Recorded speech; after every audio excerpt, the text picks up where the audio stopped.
تعبت أنا، راح نام هلأ وإنتوا تفرجوا شوي بعدين نام.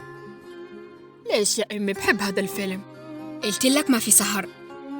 طفوا التلفزيون، لا تسهروا.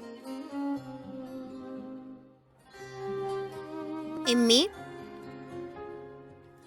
ممكن إجي نام معك اليوم؟ بلال، أنت كبرت يا ابني ولا لساتك بتخاف؟ يا الله على الحلو، ينام مع أمه.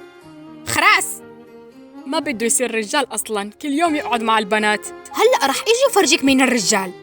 أيوه، كيف رح أتخلص منك؟ رح والله بعد عني، حكيت معك. بعد ما رح كرر كلامي. يلا ها نشوف. حكيت معك كتير. وقف، أنت اللي لساتك طفل. خلاص رجال أنا. مانك رجال.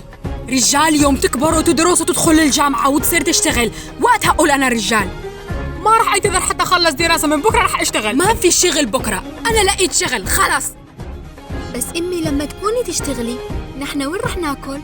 رح أطبخ لكم بالليل وتسخنوه بالنهار. شو هو الشغل؟ شو دخلك؟ أنت شوف وين رح تصير تنام. هيدا الصالون رح يصير لإلي. شوف اسمع منيح شو رح قلك.